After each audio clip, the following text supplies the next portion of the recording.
ሰላም ጤና ይስጥልን ውድና የተከበራችሁ የቻናላችን ቤተሰቦች እንደተለመደው ዛሬም በአዳዲስ ዜናዎች ተመልሰን መጥተናል። እስከ ቪዲዮ ፍጻሜ ድረስ አብራችሁን ቆዩ። የኢትዮጵያ ንግድ ባንክ ሁሉም ደንበኞች የባንክ አካውንታቸውን ከፋይዳ ጋር እንዲያስተሳስሩ ለሁሉም ከተማ አስተዳደሮች፣ ለዞን ዋና ከተሞችና ለወረዳ ከተሞች ቀነ ገደብ ያስቀመጠ ሊሆን ለአዲስ አበባ ከተማ፣ ለሐረሪ ክልል፣ ለድሬዳዋ፣ ለዞን ዋና ከተሞችና ለክልል ተጠሪ ለሆኑ የከተማ አስተዳደሮች የፋይዳ ቁጥራቸውን እስከ ታህሳስ 30 2018 ዓ.ም ድረስ እንዲያስተሳስሩ ያስቀመጠው ቀነ ገደብ ትናንት ያበቃ ሲሆን ቀነ ገደቡ መራዘሙን የደረሰን መረጃ ያመለክታል። ባንኩ ካሉት 44 ሚሊዮን ደንበኞች ውስጥ እስካሁን 3 ሚሊዮን አካባቢ ዜጎች ብቻ የንግድ ባንክ አካውንታቸውን ከፋይዳ ጋር እንዳስተሳሰሩ መረጃዎች ይጠቁማሉ። ብሔራዊ ባንክ ሁሉንም ባንኮች ከፋይዳ ጋር እንዲያስተሳስሩ መመሪያ ማሳለፉን ተከትሎ ከሰሞኑ የፋይዳ ቁጥር ለማውጣት በተለይ በክልልና በዞን ከተሞች በርካታ ረጃጅም ሰልፎች ማየት የተለመደ ሆኗል። የፋይዳ መመዝገቢያ ቦታዎችን ማስፋት ያስፈልጋል ሲሉ ተናግረዋል። ሌላኛው መረጃ የኢትዮጵያ ባህር ኃይል በቻይና መሪነት የሚካሄደውና ኢትዮጵያን ጨምሮ የብሪክስ ፕላስ አባላትን የሚያሳትፈው የባህር ኃይል ወታደራዊ ልምምድ ትላንት በደቡብ አፍሪካ የባህር ክልል በይፋ መጀመሩም ተጠቁሟል። እስከ መጪው ጥር 8 ቀን 2018 ዓ.ም ድረስ በቻይና መሪነትና በደቡብ አፍሪካ አስተናጋጅነት ለሚካሄደው የባህር ኃይል ወታደራዊ ልምምድ የቻይና፣ ሩሲያና ኢራን ግዙፍ የጦር መርከቦች በስፍራው መድረሳቸው ተገልጿል።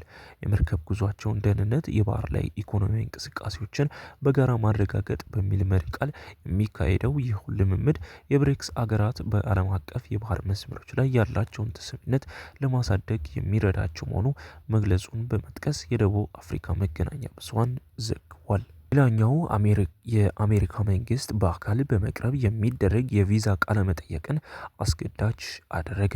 ከጥቅምት 1 ቀን 2025 ጀምሮ በአሜሪካ የቪዛ አሰጣጥ ሂደት ላይ ትልቅ ለውጥ እንደሚደረግ ተገለጸ። በአዲሱ መመሪያ መሰረት ማንኛውም የስደተኛ ያልሆነ የቪዛ አይነት አመልካች በኤምባሲው ቆንስላ ጽህፈት ቤት በአካል በመገኘት ከቆንስላ መኮንን ጋር ቃለ መጠየቅ እንዲያደርግ ይገደዳል። ይህ አዲስ ደንብ አብዛኞቹ የቪዛ ዘርፎች የሚሸፍን ሲሆን በተለይም ቀደም ሲል የነበራቸውን ቪዛ ለማሳደስ የሚያመለክቱ ግለሰቦችንም ጭምር የሚያካትት መሆኑ ታውቋል። አመልካቾች ከጥቅምት ወር ጀምሮ ለሚኖራቸው ቀጠሮ ይህንን አዲስ አሰራር ከግምት ውስጥ በማስገባት አስፈላጊውን ዝግጅት እንዲያደርጉ መልእክቱም ተላልፏል። ስለ ሁኔታው ዝርዝር መረጃ ለማግኘትም በኤምባሲው ማስታወቂያ ላይ የሚገኘውን የኪውአር ኮድ መጠቀም ወይም ይፋዊ ድረገጻቸውን መጎብኘት እንደሚቻል ጠቁሟል። ሌላኛው የኢራን የበላይ መሪ አያቶላህ አሊ ሐሚን የጸረ መንግስት ተቃዋሚዎችን የአሜሪካን ፕሬዝዳንት ለማስደሰት እየጣሩ ነው ያሉት ስል ተናግሯል። ኢራን ለመንግስታቱ ድርጅት የጸጥታው ምክር ቤት አሜሪካ አመፅን በመግፋፋትና ሰፊ የሆነ ውድመት እንዲደርስ ተቃዋሚዎችን በመጠቀም የወቀሳ ደብዳቤ አስገብታለች። ትራምፕ በበኩላቸው ኢራን ከባድ ችግር ውስጥ መግባቷን ተናግረዋል። በኢኮኖሚ ቀውስ ምክንያት ተቀስቅሶ ሰፊ የኢራን ክፍል ያዳረሰው ተቃውሞ 13ኛ ቀኑን የያዘ ሲሆን የኢስላሚክ ሪፐብሊክ አገዛዝ አብቅቶ ንጉሳዊው እንዲመለስ ጥሪ ቀርቧል። በተቃውሞው ቢያንስ 48 ተቃዋሚዎችና 14 የጸጥታ ኃይል አባላት መገደላቸውን የሰብአዊ መብት ተቋማት አስታውቋል። በአገሪቱ የኢንተርኔት አገልግሎት ሲቋረጥ አርብ ዕለት በቴሌቪዥን ቀርበው መልእክት ያስተላለፉት አያቶላ ሐሚን አሻፈረኝ ባዮችን አስጠንቅቋል። ኢስላሚክ ሪፐብሊክ ወደ ስልጣን የመጣው በበርካታ መቶ ሺህ ሰዎች ደግሞ መሆኑን ሁሉም እንዲያውቅ አድርጉ።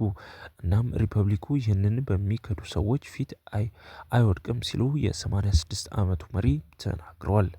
የተሰባሰቡት ደጋፊዎቻቸው በኋላ ላይ ባደረጉት ንግግርና በብሔራዊ ቴሌቪዥን ጣቢያው በተላለፈው ንግግራቸው ደግሞ ኢራን ለአጥፊ አካላት መልስ ለመስጠት አትታቀብም ብለዋል። ኢራን መንግስታት ድርጅት አምባሳደር አሜሪካ በኢራን ውስጥ ጉዳይ በመዛት በማነሳሳትና ሆን ብላ አለመረጋጋትና ግጭትን በማበረታታት ጣልቃ እየገባች ነው ሲሉም ለተመድ ባስገቡት ደብዳቤም ከሰዋል። ተቃውሞው ከጀመረ ወዲህ ከ48 ተቃዋሚዎች ግድያ ባለፈ 2277 ሰዎች መታሰራቸውን መቀመጫ መቀመጫውን አሜሪካ ያደረገ ርና የተባለ የዜና ወኪል ገልጿል። በኖርዌይ የተመሰረተው የኢራን የሰብአዊ መብቶች ድርጅት ዳግም ህጻናትን ጨምሮ ቢያንስ 51 ተቃዋሚዎችን መግደላቸውን አስታውቋል። ቢቢሲ ፕርዣ ከእነዚህ ውስጥ የ22 ሟቾች ቤተሰቦችን አነጋግሮ ማንነታቸውን ማረጋገጥ ችሏል። ቢቢሲና አብዛኞቹ ዓለም አቀፍ መገናኛ ብዙሃን ኢራን ውስጥ ሆነው መዘገብ የተከለከሉም ናቸው። እርሻም በደቡብ አፍሪካ የሚካሄደው ወታደራዊ ልምምድ ላይ ከቻይና ከኢራንና ከሩሲያ የተውጣጡ የጦር መርከቦች መሳተፋቸው አገሪቱ ከአሜሪካ ጋር ያላትን ግንኙነት የበለጠ ሊያሻክረው ይችላል ተባለ። ደቡብ አፍሪካ በወታደራዊ ልምምድ ላይ ኢራን ንቁ ተሳታፊ ከምትሆን ይልቅ ታዛቢ እንድትሆን ለማሳመን ጥረት እያደረገች መሆኑን የሚጠቁሙ ዘገባዎች ወጥተዋል። በቅርብ ቀናት ውስጥ የቻይና የኢራንና የሩሲያ ባንዲራዎችን የሚያውለበልም መርከቦች በኬፕ ባህረ ሰላጤ ሲሞንስ ከተማ በሚገኝ ደቡብ አፍሪካ ዋና የባህር ኃይል ጣቢያ ሲቀዝፉ ይታያሉ። ለአንድ ሳምንት የሚቆየው ልምምድ አርብ ዕለት ተጀምሯል። በቻይና የሚመራው ይህ ልምምድም እንደ አውሮፓውያን አቆጣጠር በ2006 የተመሰረተውና ብሬክ በመባል የሚታወቀውን ዋና ዋና ታዳጊ ሀገሮችን ጥምረት የተውጣጡ ሌሎች አባላትን ያካትታል። በምህጻረ ቃሉን የወሰደው ከብራዚል፣ ሩሲያ፣ ህንድና ቻይና የእንግሊዝ ስሞች የመጀመሪያ ፊደላት ነው። ደቡብ አፍሪካ ከ4 ዓመት በኋላ ቡድኑን ስትቀላቀል ኤስ የሚለው የስሟ ፊደል የቡድኑ መጠሪያ ላይ ተጨምሮ ብሬክስ ተባለ። በቅርቡ ግብጽ፣ ኢትዮጵያ፣ ኢንዶኔዥያ፣ ኢራንና የተባበሩት አረብ ኤምሬት ዩኤኢ በመጨመራቸው ጥምረቱ አሁን ብሬክስ ተብሎም ይጠራል። ብሬክስ ፕላስ ተብሎም ይጠራል። የቡድኑ ዓላማ የበለጸጉ የምዕራባውያን አገሮችን የፖለቲካና የኢኮኖሚ ኃይል መገዳደር ነው። የደቡብ አፍሪካ መከላከያ እንዳስታወቀው የባህር ኃይል አባላት ለጋራ ባህር ደህንነት ስራዎች፣ ለተቀናጀ ተግባር ልምምድና የባህር ላይ ጥበቃ ተከታታይ ፕሮግራሞች የተሰባሰቡ ናቸው ሲሉም ተናግረዋል። የትኞቹ ሀገራት እንደሚሳተፉ ባይናገሩም የስልጠናው ዓላማ የመርከብና የባህር ላይ ኢኮኖሚ እንቅስቃሴዎችን ደህንነት ማረጋገጥ ብቻ እንደሆነም ይፋ አድርገዋል። አንዳንድ አስተያየቶች ሰጪዎች የብሬክስ ፕላስ አባላት ለምን አንድ ላይ ወታደራዊ ልምዶችን እያደረጉ እንደሚገኙም ይጠይቃሉ። ምክንያታቸው ደግሞ ቡድኑ የኢኮኖሚ ጥምረት መሆኑንም ተናግረዋል። የብሬክስ ፕላስ አባላት በፖለቲካ መልኩ እርስ በእርስ የሚቃረኑና በመካከላቸውም የጋለ የድንበር ግጭት የሚፈጥሩ አሉ ሲሉም የመከላከያ ተንታኝ ዲን ዊንገር ለቢቢሲም ተናግረዋል። አድማጭ ተመልካቾቻችን ለአሁኑ ያዝነው መረጃዎችን ይመስላሉ። ላይክ፣ ሰብስክራይብ በማድረግ ቤተሰብ እንድትሆኑ በአክብሮት እየጋበዝን መልካም ጊዜ እንዲሆንላችሁ ተመኘን።